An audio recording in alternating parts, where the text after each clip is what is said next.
What is going on, all you Pokemon collecting maniacs out there? This is Ryan, the PikaPikaPaPa, and Happy New Year to everybody out there.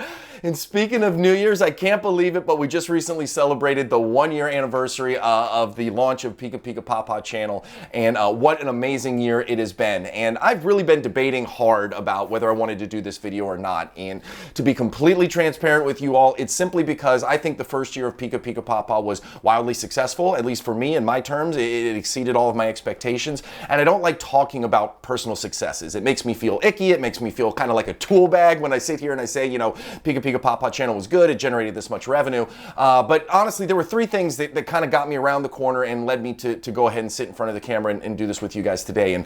And the first reason was, this channel is all about information sharing. It's all about, you know, playing chess when everybody else is playing checkers. You know how much I love it when other companies and people kind of pull back behind the curtains and show the actual numbers and data and everything that's going on behind the scenes. So I figured that that's a good reason to go ahead and do this. And I know that there's a lot of people who are far better than me in the YouTube space, a lot of content creators. Some of them watch this channel, some of them don't. Some people are thinking about creating a YouTube channel but haven't pulled the trigger yet. Listen, hey, the YouTube space is big enough for everybody. The water's warm, jump right in if that's something that you're into. And I thought that maybe if I shared, you know, how much time I spend on my videos, how much money this channel has made per year, you know, where the idea of PikaPikaPaPa came from, I thought if I shared all of that, you know, people might find value in it. And again, that's the whole point of this channel. So that was one of the reasons. The other thing is, this is a very much an investment channel, right? Everything we talk about is buying and holding, like long-term investments, 5, 10, 15-year time horizon. And 1 year is too short of a time to decide if the PikaPikaPaPa channel is a good investment or not. But that's something I got to think about, right? Like, I spend a ton of time, as you'll see later on this video, on this channel. And at some point, I'm going to have to sit back and say, hey, listen, is the time that I spend personally on this channel versus the money that it generates, is it worth it to me? Because I could do any other thing with my time, right? I could spend it, you know, on a second job if I wanted to. I could spend it, you know, investing in real estate. Like, there's just a lot of things I could do with my time. But right now, I'm absolutely loving this PikaPikaPaPa channel. But as an investor, you got to look at all things. You know, and then number 3, I just wanted to use it as a platform to say thank you to everybody out there. As I said, I'm very happy with the way PikaPikaPaPa channel has performed the first year, and it would have done nothing if it wasn't for you. I love interacting with you all in the Discord and the comments down below. You all have certainly become a huge extension of my family, and I just couldn't be more appreciative of you all. You challenge me to be better. You call out, you know, great video ideas. You know, and if I make a mistake, you very tactfully and politely let me know when that happens. And, you know, it's an amazing community, and I'm so incredibly thankful for all of you. So I thought that would be a good reason to do this as well. So now all of that is out of the way. Like I said, we're going to get into the money that the channel has made. We're going to get to the time that I spend on this. We're going to get into some of the capital expenditures that I've had on this. And I'm just going to tell you kind of where PikaPikaPaPa came from. And we're going to get into that right now. So the very first slide right here is, you know, like I say, the path to POCtuber fame is filled with challenges. And I don't know if I will ever reach the POCtuber fame platform. But, you know, why not do, I never do anything wanting to not be the best. So obviously I'm always trying to improve the channel. I'm trying to get up there.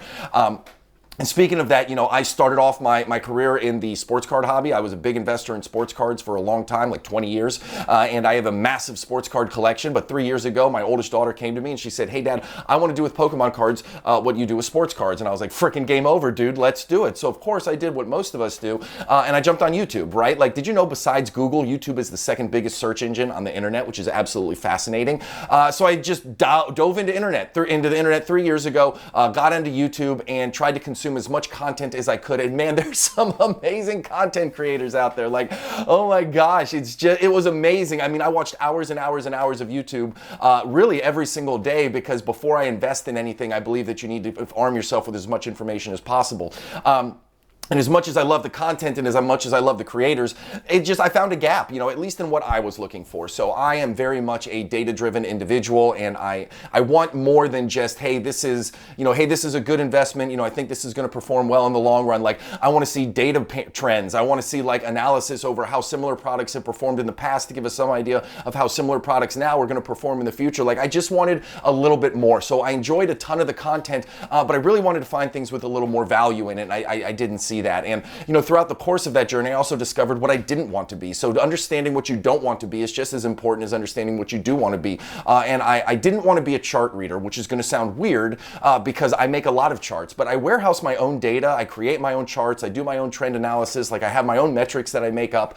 But what I didn't want to do was be somebody who just threw a TCG player chart up on the screen and said, this is the 1-year high, this is the 1-year low, this is where the card's at now, this is a good buy. This is the 1-year high, this is the 1-year low, this is where the card's at now, this is a bad buy. And obviously people add more color commentary, but I just wanted to do more than that, and I think that we've accomplished that in the first year here on the PikaPikaPaPa channel. I didn't want to be incendiary. I didn't want to be conspiracy driven or hateful. You know, you can always take that kind of approach if you want to in the YouTube space.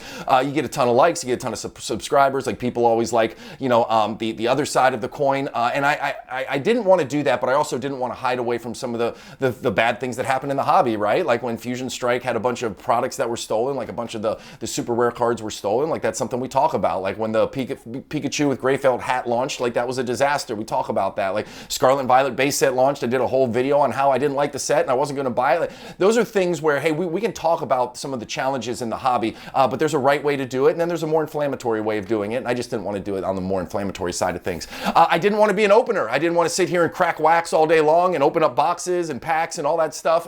Not because I don't think it would be fun for me, but I just don't find a lot of value in it as a YouTube consumer. Like, if anything, it makes me mad. Like, how does this guy get $3,000 to open up this incredible booster box, and then I have to sit here and watch him do it? Like, I don't want to watch it. I want to be a part of it. Like, I want to be grinding, spending my time to make the money so that I can be the one who's opening the $3,000 box. Like, I don't want to watch somebody else do it. So I knew I didn't want to be an opener. And then I also knew that I didn't want to be the same. And by that, I mean, like, I think a lot of people jump into the YouTube space because they love Pokemon and they want to talk about Pokemon and Pokemon cards, which is great and good, and I encourage that. But I think if you want to really grow a channel, you have to find your own niche, right? Like, you have to be different than the rest to a certain degree. And that was what I tried to do, and that was why you see there I decided to combine my love and experience in the card collecting space with my love of data and kind of add it into this Pokemon space. Now, I'm gonna say this, I think that that was the right approach, and these are the 3 videos that I started with right here, simply because if you're gonna do something and spend the time in it that I do, and that all of you do, and anything that you want to be a part of, you know, you should be able to combine your love, like my love of card collecting and my love of data, so it just kind of worked for me. So these are the first 4 videos that we came out with here. Again, my first video was Pokemon investing with 20 years of experience, so I wanted to go ahead and validate, you know, why I'm in this space, you know, why should people, you know, even consider listening to me, and then I talked about the advantages of investing in Pokemon versus sports cards. Again, I kept leveraging the fact that, hey, listen, I have a lot of experience in the sports card space. I'm transitioning to Pokemon, and here's why. One of my favorite things is the fact that, listen, in the sports card space, there's all kinds of things you can't control, right? Like a player can be traded to a bad team, a player can have a season-ending or career-ending injury, like there can be off-the-field issues, right? Like, you don't have to worry about Charizard going out and getting a DUI. You don't have to worry about Pikachu blowing an ACL, right? You don't have to worry about Squirtle getting traded to the worst team in the league. Like, there's all these things we don't have to worry about in the Pokemon space, and really what I was trying to do is kind of make the comparison and just say, hey, this is why I'm making the transition, and this is why I think all the data that I'm going to bring to you in the future is going to be relevant. So then I started getting into the data side of things. You know, I ranked all the Sword and Shield era investments and I put some math to it. And then I showed what I was, you know, beginner investments for me in the Pokemon space. So anyways, that was how the channel started off. And I'll never forget, I was sitting with my wife at dinner not long after video number 4 came out. And I said, hey, I've got something to tell you. And she kind of had this look on her face and she was like, okay. And I was like, I started a YouTube channel. And then she was like, okay. And I was like, and it's about Pokemon. And she goes, okay. Now, obviously we've been collecting, you know, Pokemon cards for like 3 years at this point. But I don't think she ever expected me to start a YouTube channel with it. And then I remember telling her, I said, hey, listen, it's getting a little bit of traction too, so I think I'm gonna go all in on this. And I don't do anything halfway. If I go all in, I go all in. And of course, my wife's incredibly supportive. And she said, okay, no problem, go for it. And I think she knew that things were gonna change. I was gonna spend a lot of time in front of a camera. I was gonna build a new family with all of you. But she was super supportive, and so it took out. So, and with all this being said, I'm gonna show you the actual amount of money that we made in year 1.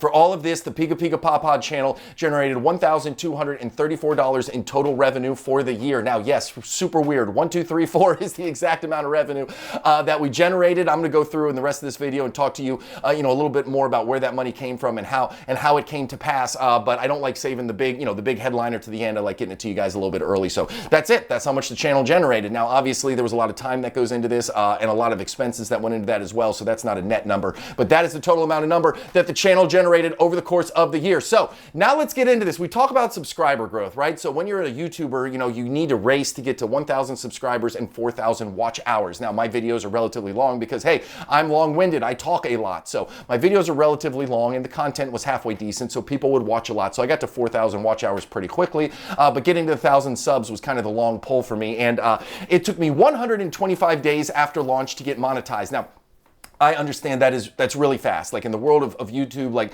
that's a great growth rate, and I'm incredibly thankful, and I'm very fortunate, and I just feel awestruck that I was able to get there as quickly as I could. And then a short 36 days later, we got to 1,500 subs, and then a shorter 22 days later, we hit that 2,000 subs, and then we started to taper off a little bit, right? Then 43 days later, we got to 2,500 subs, so a total of 222 days to get to 2,500 subscribers here on the PikaPikaPaPa channel, which was just incredible growth early on. And again, I'm going to say this a million times in this video, so thankful to everybody who was there in the early days and has stuck with us all this time. But then you'll see from 2,500 to 3,500, it has been a grind, right? It really has been. I'm not spending any less time on the video. I'm not doing any less research. I'm spending just as much time, if not more, on the videos now as I was before. However, the subscriber growth has slowed down significantly, which is okay. Channels are going to ebb and flow. It's just like what I say with Pokemon cards, right? Like the prices are going to go up, they're going to go down, but as long as you're in it for the long run, it is fine. So I'm okay with that.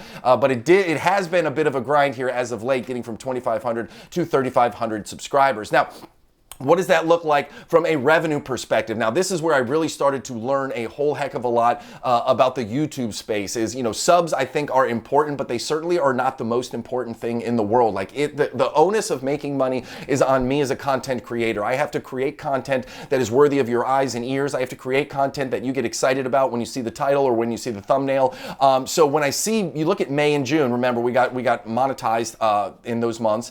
So you'll see May, you know, we made about $170. June, we made about $170. Now, the way my data brain works, I keep thinking, I'm like, okay, now back then, remember, we're talking about June, I'm thinking, okay, my subscriber base is growing. I'm making $170 a month now, and if I take $170 and I do it as a function of the number of subscribers that I have, then I can put some math to this and say, okay, when I grow to 5,000, 10,000, 15,000, 20,000 subscribers, I should make X, Y, Z. However, when you look at the revenue by month graph, look how it went down from July to August to September, and October were really, really low months. Now remember, my subscriber base was growing all through August, September, October. So even though my subscriber base was growing, the actual revenue that I was generating was going down, right? So I had some good months and I had some not so good months. I didn't produce any less content those 3 months. I produced the same amount. I try and do 3 videos per week. But the reality is I just wasn't producing content that was good enough or that was worthy enough to have people click on it and watch it. Now, November and December have been some good recovery months for us. So I'm going back and I'm trying to learn, like, hey, what do you all find value in? What do you guys like, so I can produce more of that content?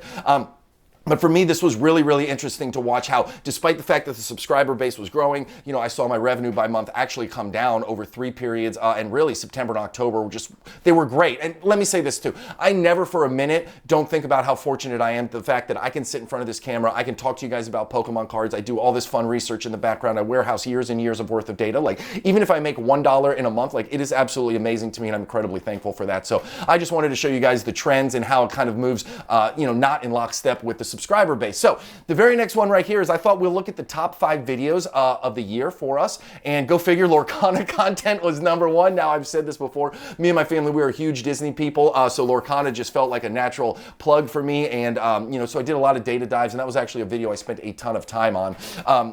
But what was interesting here is views don't equal subscribers, right? So Lorcana was our number 1 viewed video with over 8,000 views. But actually, in terms of subscribers, it was only number 7 in terms of the total number of subscribers I got from that video. And then if you look at the 151 video, is Pokemon 151 worth it? That was the number 3 from the highest viewed video. And actually, it was number 13 in terms of number of people who subscribed to it. And again, as we just talked about on the last slide, views don't necessarily equal revenue. Like the booster box and top 10 singles videos on there, they were really early on, but they didn't generate a ton of revenue. Like, if you look at that number 5 viewed video right there, top 10 Pokemon singles, it only generated $7.16, right? And then you look at the Don't Buy Booster Box video, that had almost 6,000 views, and it only generated $10 worth of revenue. So again, these are more just lessons for everybody out there. These are certainly important lessons for me. And really what it boils down to is, I just want to create great content every single time. I don't even look at the view count the first 24 hours. I let my wife, she either gives me a thumbs up or thumbs down. It's just a weird thing that we do, but really at the end of the day, it just comes down to creating great content and seeing where it goes from there. So Now let's get to the brass tacks. This is what I wanted to share with all of you, and this is the most fascinating part of the whole thing. So for the year, we produced 156 videos. Now, I will tell you, I spend on average 2 hours on PowerPoint creation and research per video. That might even be a little bit light. And then 30 minutes to shoot, that might be a little bit light. In full transparency, I've shot this video that you're watching right now 3 different times in its entirety because I didn't like the first 2. So this is me shooting a 20-minute video for the 3rd time. So I will have actually spent probably over an hour and a half actually shooting this video. And then it'll take me 20 minutes to edit. That number's pretty much on point. And then I talked about this earlier, like coming up with a great thumbnail, coming up with a great title, coming up with a great description for your video. Like that is the absolute end all be all to get people to click. I think the content here is good. I wouldn't say it's great, but I think the content here is good. I'm happy with it. So if I can get people to click, I always feel like if I can get you to click, I can get you to watch. So coming up with a great thumbnail and a great title takes a ton of time on my end, and I'm willing to do that. And then we've had 3,674 comments on the PikaPikaPaPa channel. I'm fully committed to responding to each of them personally. It takes me about a minute to respond to each one. I don't get to all of them quite as fast as I used to, simply because there's more now than there used to be. But it does take me a lot of time. I actually put thought into it. I don't use canned responses, which you can do on YouTube. These are real responses from my pea brain coming to you. So we average about 24 per video. So we'll just round it down and say 20 minutes per video in responding to comments. And now down there, you'll see where the revenue came from. Watch page ads is obviously the big one. We made a little over $1,100 in watch page ads. YouTube Premium is simply people who pay for the premium package where they don't have to watch video or watch ads. Then I still get a little piece of the revenue whenever they watch one of the PikaPikaPaPa videos. Super thank yous. I've had 2 people send me a super thank you, which I am super thankful for. I know exactly who you are. I know exactly when you sent them. And it's just an amazing thing, right? It goes a long way. And a content creator like me, I don't put anything behind Patreon. I don't paywall anything. And there were 2 individuals throughout the course of this channel who said, hey, we appreciate all the work you do. And they threw me, I think one person threw me $10, one person threw me $5, which was really amazing. So thank you to all the people who did that. And then short feed ads. Listen, I don't do a lot of shorts. I probably should. It's probably something that I'm missing, but I've generated 47 cents in revenue from that. So what does that all boil down to?